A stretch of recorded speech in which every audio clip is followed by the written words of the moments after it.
Welcome to Nonprofit Expert, presented by Donor Perfect.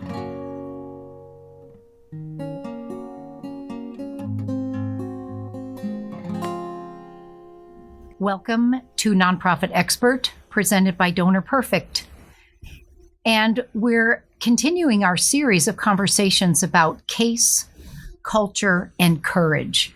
And I'm so excited today to have Tycely Williams join me. And we're going to do a bit of a deep dive into courage. But before we get started, Tycely and I met each other through AFP. And we've served on several work groups and task forces together, primarily in the area of nonprofit fundraising ethics. And it's been a very interesting and exciting opportunity to get to understand more about her professional journey, the way she looks at things, and she's the perfect person to share with us some insights into the courage it takes to be a really good fundraiser. So let me pause for a moment and let Tycely say a few words about herself.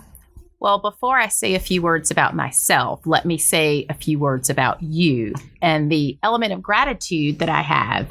You talked about nonprofit experts in the beginning, and you have been a nonprofit expert that I have held in high esteem for many, many years. So it's great to have this conversation with a dear friend and a cherished mentor. So thank you, Robbe, for the chance to talk about one of my favorite superpowers, which is the activation of courage. That's why we have you, and we're so grateful for that. So thinking about what it takes to call out the need for a courage conversation. I think if you report to the CEO, or if you're a CEO talking with a board chair, you can't go in the room and say, so our culture needs a reboot. We need to fix this, and you're in charge. I think that could be career limiting or career ending, depending on what role you have in the organization, how you bring that to someone's attention. And it isn't always obvious to people. So I think for all of us who've done fundraising or nonprofit work in our careers, sometimes things really do need to have a reboot. You've either gotten into a pattern or you don't know what you don't know. And you need to call it out. You need to really begin to examine, are we where we need to be? If we're not, what's holding us back? So I think of you as a change maker. So in the roles you've had, either professionally or as a volunteer, you do call that out. So as you're thinking about perhaps past work you've done, or maybe some of the present work you're in, how do you bring that up? How do you say to the organization, we could really use a makeover in our culture? How do you get the courage to do that? I'll start with sharing a little bit about some of the innate characteristics and strengths that I have. Because whether it's me remembering to follow my own advice or imparting guidance and counsel to others, I always begin with what's in reach.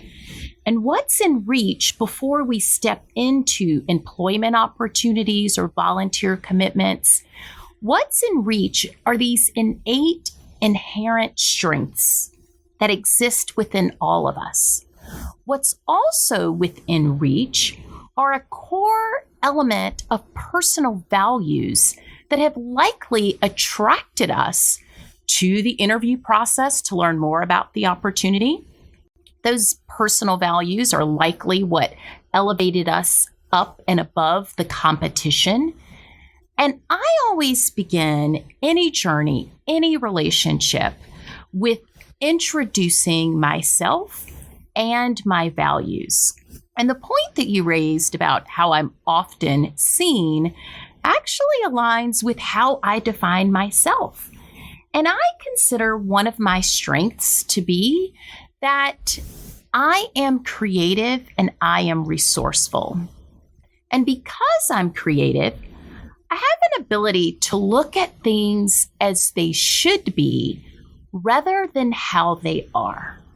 And so my first bit of advice is to give thought to when you're in situations, when you're having these interpersonal connections and building relationships, Are your personal aspirations aligned with the institutional aspirations? Because, Robbie, in the event they don't align, the change can be viewed as negative and bad. All change isn't positive. It's relative to where you sit and what you're driving for as a result of the change. The change is positive when you and the employer or you and the institution are driving for the same aspirational destination. And so what I think is critically important before we concede our power in these cultures to make really wise choices and decisions about the types of cultures we're saying yes to, and to recognize that an interview is also an opportunity for us as professionals to discern whether or not a job and an employment opportunity aligns with who we are. Now, here's the deal. We're relationship builders, and we know that sometimes things don't always appear to be what you eventually learn that they are or they can become. I think we've all had that experience. Anyone in this work has had the experience of joining a team Yes. that's at a different place than they think they are. Yes. And so what I often do in those situations, before I chart the path for change, I ask open-ended questions to validate my own assumptions. I first want to gain clarity on the source of the inequity, the source of the unfairness, the source of the bias. And I also want to gain insight into whether or not people are conscious or unconscious, because I hate to tell you, a lot of people are clueless. I think their clues speak not necessarily out of a vicious perspective, but more my experience is they don't know what they don't know. Yes. So they can't question things they don't know to question. That's so right. Is it the following along the way everybody's always gone? Yes. Is it modeling their mentors who may have also not known what they didn't know? Yes. What are your thoughts about those kinds of challenges? It's interesting. You're introducing a few dynamics that I think are so relevant to courage. You're talking about lived experience and that which we've seen and how that plays a role in what we are modeling. And you're also speaking to the power that exists within organizations that elevate certain positions as individuals that we should model. So you think through hierarchy and you think, wow, I should be just like the boss because the boss is in charge and the boss is showing the way and hopefully knowing the way. But for those of us who have been bosses, we know that you don't know everything. And the best boss and the best use of positional power is to invite people to help you see and recognize and understand that which your lived experience may not have naturally set you up to understand, to relate. And by doing that, you're actually able to not only show up and lead through your lived experience, but you can show up and also lead and learn by listening to the lived experience of other people, and especially those who are underrepresented in cultures. Because you know how things are. We became fast friends because we both identify as change agents. We're both fundraisers. We've got shared commonalities that pulls us in closer to getting to know each other. And then naturally, I'm defending you, you're defending me. And here we are at work showing up in a unified way. Sometimes it's harder for people who don't have those similarities to create trust as fast. And it's especially harder for people to have that trust reinforced when you're making difficult decisions, which is what change in life is all about. Well, and you're talking about the dynamic between and among people with different roles. And I think there's a unique aspect in our work because, of course, every nonprofit is governed by a board of volunteers. Yes. And that, I think, adds an even more complex layer to bringing your lived experience, bringing your expertise, bringing your passion for the work, because you have volunteers who obviously had some call to action in their personal life to say yes to serving. And those vary depending on who the person is. Then you've got their direct report, typically the CEO, the executive director, and all the other staff who flow up through that structure.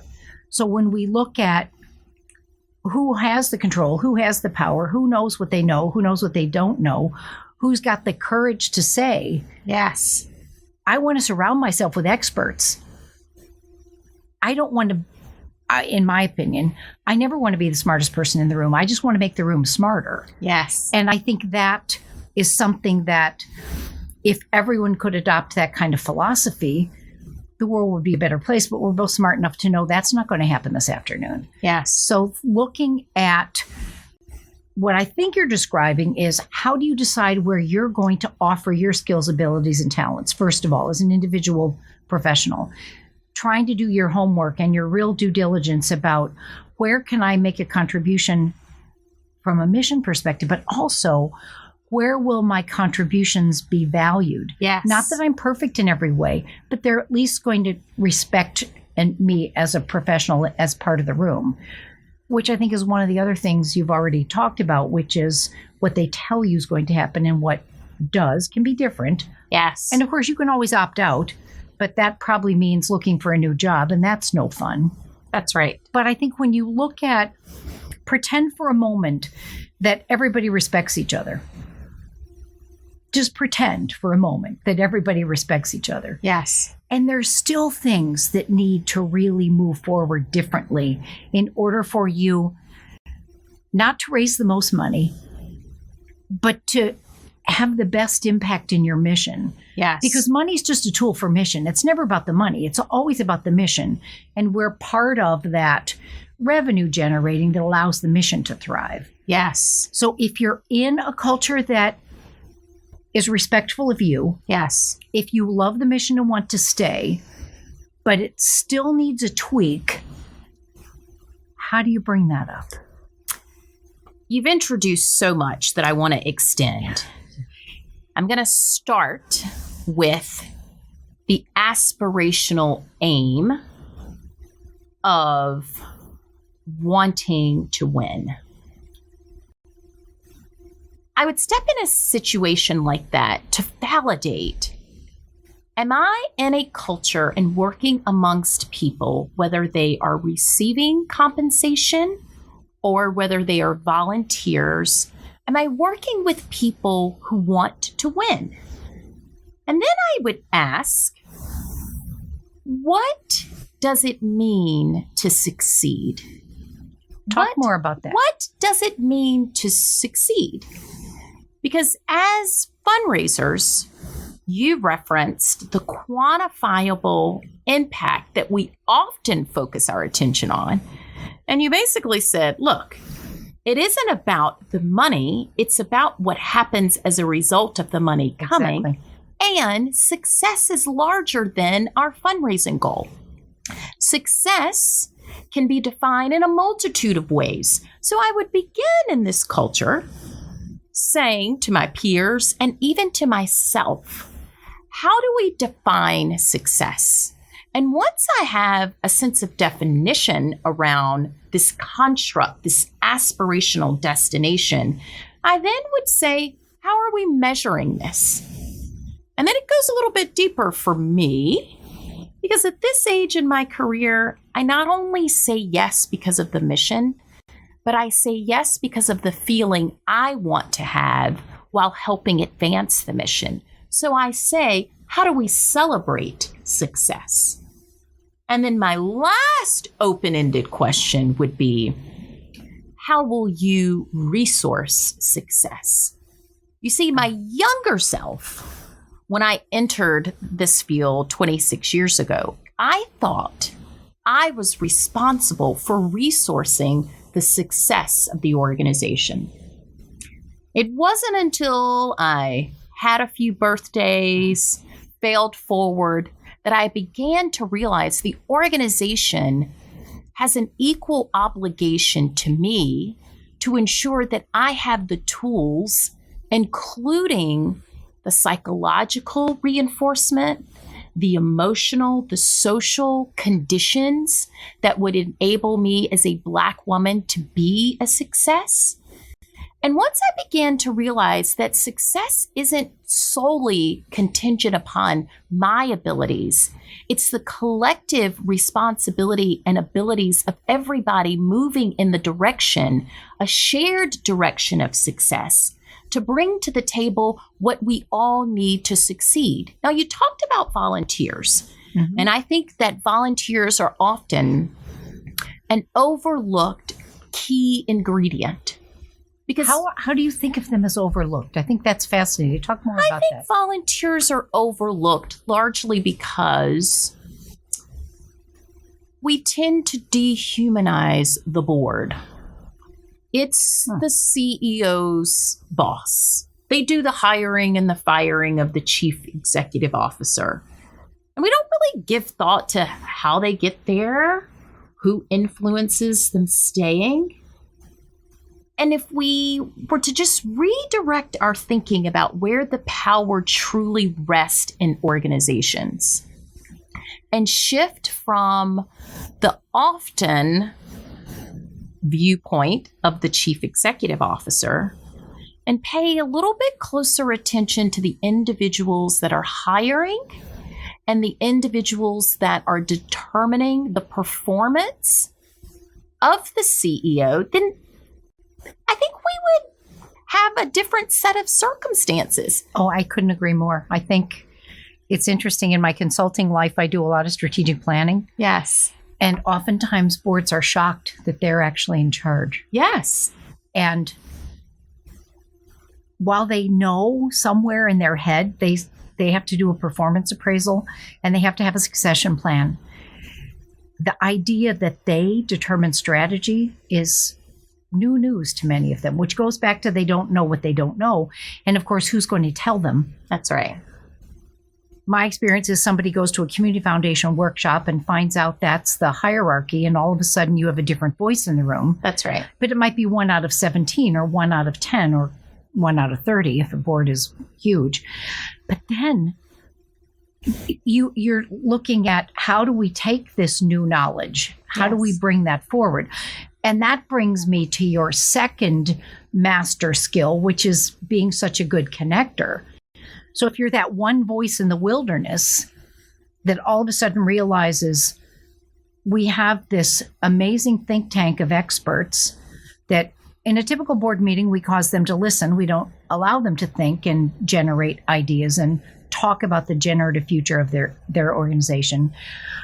How do you identify the natural allies then? Yes. Assuming you are in a healthy culture where you feel valued. Yes. And clearly that's a challenge you've given to everyone, is make sure you are in a healthy culture where you are valued. That's right. And know your strengths and your opportunities and move forward that way. That's right. If it's worth investing in, how do you identify those natural allies that can help you advance the change you know is needed? Yes. So we've started the conversation talking about the importance of courage. And as we talk about relationships and mutually beneficial relationships, we're shifting into the activation of courage, because I think it is a very courageous posture for people to actively form and forge relationships with people who are different. You see, we're taught as human beings, even as a defense mechanism, to see in-group versus out-group. Stranger danger. In addition to spending my day as a fundraiser, I am also a matchmaker. When I first moved to the District of Columbia, I would identify myself as a fundraiser. And people would often say, which side of the aisle? Democrat, Republican? I can imagine that in the district, that's the first question. They automatically assumed I was a political fundraiser. So I began to reshape my identity. And now if people say, how do you spend your day? And again, a more inclusive way of asking people, what do you do? In Washington, that's the question, what do you do? And I like to speak to how I spend my day versus what I do. And I often say that I'm a matchmaker. And before leading with how I match people, I lead with the outcome of what happens when you match people. And I say, I deliver common sense solutions to very complex problems that every American faces. And immediately people are like, wow, common sense solutions? I can identify with that. I want to be smart. I want to be wise. I want to be efficient and ethical, right? That's what common sense is all about. One would hope. One would hope. And then they say, with an element of curiosity, how do you do that? And that's when I introduce what is often a very judged and loaded description of how I spend my day. And I say, I create spaces for Republicans and Democrats to reach compromise on how we will move our country forward. And there are a few things that I knew before joining the Bipartisan Policy Center, but my chief economist has really helped me to better understand trade-offs and why trade-offs exist and why trade-offs are important no matter the decision that you're making or the relationships that you're trying to seek and sustain. We've talked a lot about aspiration. And in an aspirational world, I can get everything I want. We can go and have endless conversations. We can spend amazing time soaking up the sun. That is all of the things I want. It is impossible for me or anyone else in the universe to have it their way all the time. And so with people, and especially people who are different, we have to settle into a level of comfort around, first, acknowledging that there's a high probability, if I'm only looking at an identity marker, either one that's visible, you and I are looking at one another, there's some visible identities that we could speak to, but there are other identities that we don't know about each other until we start having conversations. No one's able to look at you to say, is she a grandmother? No one is able to look at me to say, is she an auntie? You only learn that by forging and forming relationships and connections. And the more you speak and talk, you find things where you have common ground. But even if you don't have common ground, courage allows you to say, I'm confident enough in my position that I want to hear from you on why you have a dissenting and varying perspective. You made an interesting comment about the whole idea of what I think of as compromise. Yes. And you were talking about nobody gets 100% of what they need and want. I think compromise has become such an undervalued, in fact, something that people have started to see as a loss. That's right. And I think that I'm curious your perceptions about how that changes the ally identification, the work towards change. Yes. As we've taken this, what I think is an unfortunate turn towards seeing kind of a zero-sum game. Yes. If something works well for you, somehow that takes something away from me. I don't understand that, but I see it. And how do you, in creating allyship, how do you start to gain agreement across the aisle or even within the aisles? Yes. To say, if we have this aspirational goal that we agree is the work we want to do together, the way we want to show up for each other, the way we want to behave, how has that changed? How do you navigate that? You navigate it with a heavy dose of intentionality. So courage requires us all to be intentional, to be cognizant, to be aware. And courage also allows us to be cognizant and aware of what it means to win, and to also be mindful that we don't want to create a perception that if I'm winning, that in some way translates into you losing. If you're able to broaden the abundant mindset, which we know a lot about within the not-for-profit sector, there's no scarcity. But I think there's so many people who believe there's scarcity. So many people. And to your point about courage, it's a feeling, it's a belief. And when those feelings and beliefs are activated in spaces and systems where people coalesce, that creates a culture. It creates a culture where everybody is holding tight because they're afraid that there isn't enough to go around. And so I have to fight for what we have, versus the recognition that maybe winning is me continuing to have the same viewpoint that I have, but recognizing that the opposing, the different, the varying viewpoint also is able to meet the outcomes I'm trying to achieve. I think 2 words you just used are huge.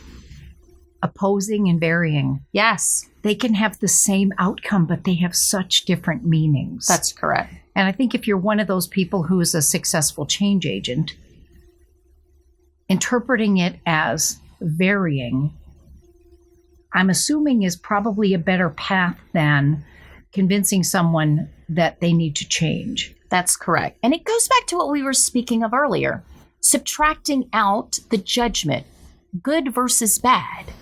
Because something better is versus worse. Right. Because something is different, because it varies, it doesn't make it bad. Now, the piece that I think gets to be really complex that we deal with a lot within the not-for-profit sector, power. Well, and I think power and courage and change, you can't separate them. That's correct. And the development officer typically doesn't have the power. They have the perspective to be able to see what's needed. That's right. Which is why creating those natural allies becomes the glide path that I think can often lead to success, because we're all smart enough to know the development officer is not the chief executive. That's exactly And right. even a chief executive doesn't have dominion and control over the board. And a board that is fixed in a particular behavior, or a staff that's fixed in a particular behavior, I think very sadly can be holding the mission back. Absolutely. Because they aren't aware that they're holding the mission back. Absolutely. So how do we flip the switch? Are there things in your professional life that you think are always, and I know always is a never word, but typically can be more successful? And on the flip side of that, things that rarely, if ever, work. Yes. So if you had a toolbox of tips, what are the tactics you might consider implementing, and the tactics you probably want to shy away from? Do you have a few in your toolbox of each? I'm going to center one that I think has been the most useful and productive for me, not only in my professional life, but also in my personal life. We started our conversation talking about our shared identities. And as we've conversed, we've talked about some varying identities. I think it is important, if you want to win in your career, at home, at play, it is important to identify as a lifelong learner. If you are a lifelong learner, and let's face it, everyone listening to us shares that identity. They've taken the time to step into hearing and learning and growing. But when you identify as a lifelong learner, you're able to approach someone who has a different and a varying opinion, and you say, tell me more about that. Help me to understand. You have the courage to center where you're falling short in the comprehension. And you also have the courage to respectfully introduce what your varying opinion is in a way of not changing someone's mind, but reaching an understanding. And sometimes the understanding is to reach an agreement that we're not going to change our perspectives, but I better understand your reasoning and rationale because your life, your values, your aim for the future you're creating is different than mine. So I now see and better understand why what may seem as if it's great for you doesn't seem so great for me. So identifying as a lifelong learner, I think, is something more often than not we should always do. So other than tell me more, Yes. are there other turns of phrases that seem to be useful if you're trying to draw that out of someone? So I'm imagining that some people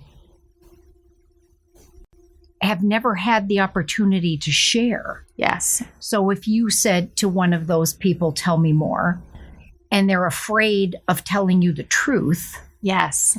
are there ways you can make them less uncomfortable or more confident in your sincere desire to listen Yes. instead of patronizing?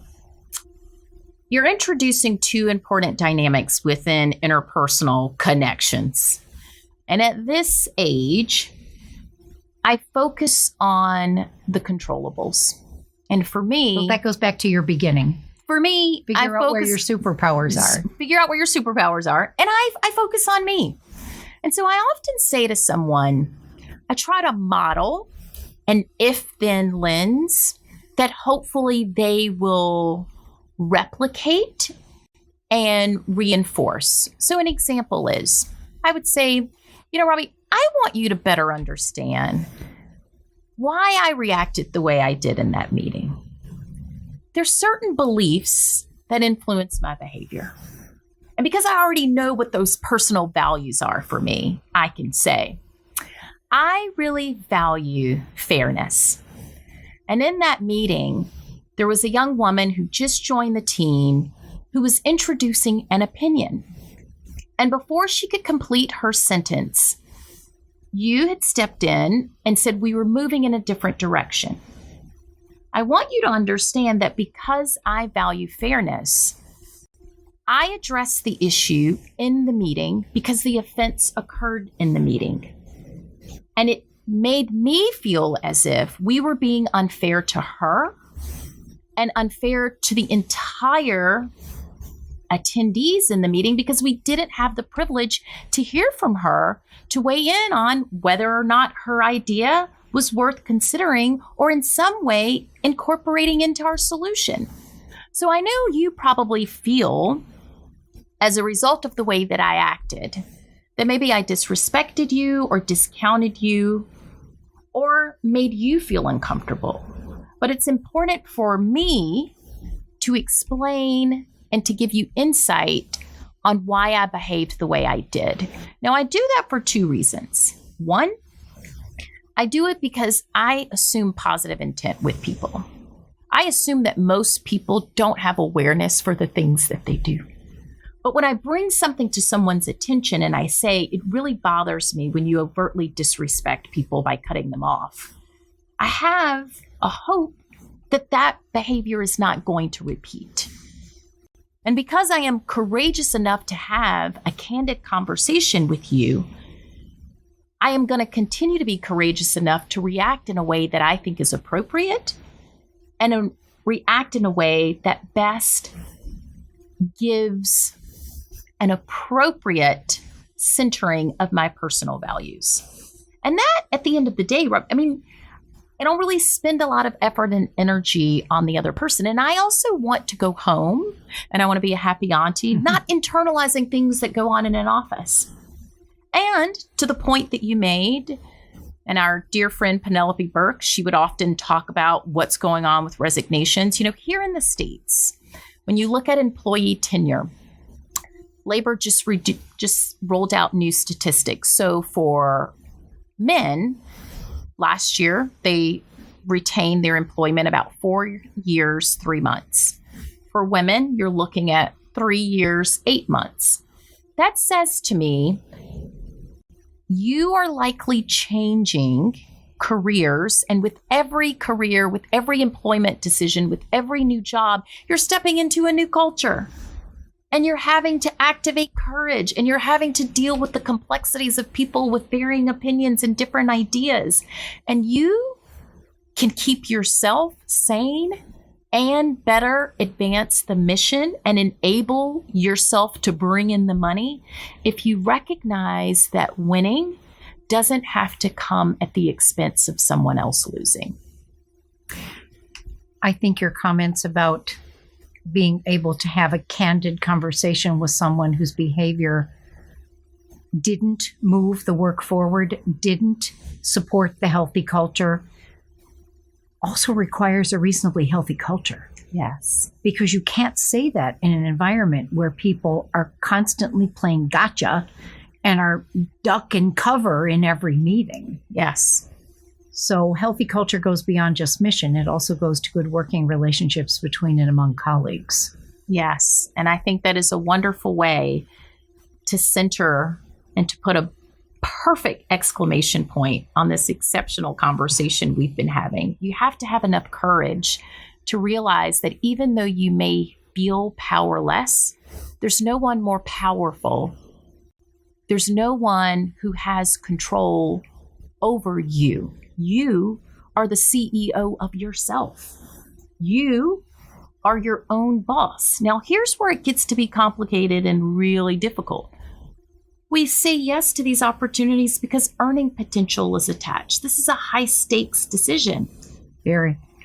It isn't so easy to say, you know what? If you're not in agreement, I'm out of here. I'm going to find another job. The good news is when you reach a place where you feel as if the conditions that you're trying to influence are not able to be influenced in a way that's going to create a happy and healthy courage for you, you then devote your effort and energy on exiting, on finding resources that allow you to develop healthy coping mechanisms while you're there, to reflect and give thought on, as I'm beginning to look, what are the signs? What are the characteristics? What am I looking for? So that you're not just saying no to something that isn't necessarily serving you, but you're saying yes to something that has a higher potential to serve you and to leave you in a healthier, happier state. I think you raise a really good point, because I think when you feel like it's not working, if you own the fault, you're not operating from a position of strength. But what you're describing is flipping the switch on that. That's right. So my skills, abilities, talents, superpowers aren't being used here. How can I create a glide path for myself that allows me to work in a place where the mission is important work and I'm an important part of a team? That's exactly right. Because the two M's that you referenced, money, mission, and the other piece that I will underscore, as meaningful as the money is because it advances the mission, it is not appropriate for us to be a martyr for the mission. And on that note, thank you so much for this conversation. I know the people who are hearing this are probably thinking about 24 important points that you have made. But you also talked about your journey as a professional. And of course, for each of us, that's very different. For each of us, it's very unique. And as we go through different life stages, we have different challenges and different opportunities. And as we continue this series talking about how we offer our case to donors, how we offer a case that changes the lives of the people who we're serving, how we develop cultures that allow us to do our work in a healthy and productive way. Having the courage to make it all work is the last piece of the puzzle. So I think you've given everyone an opportunity to think about, how can I create personal courage that I may not even know I have, not just for my current work, but for me as a life professional. Yes. Thank you so much, Tycely. Thank you for the opportunity. Thank you for listening to Nonprofit Expert, presented by Donor Perfect. For more information and a special offer, visit donorperfect.com/podcast.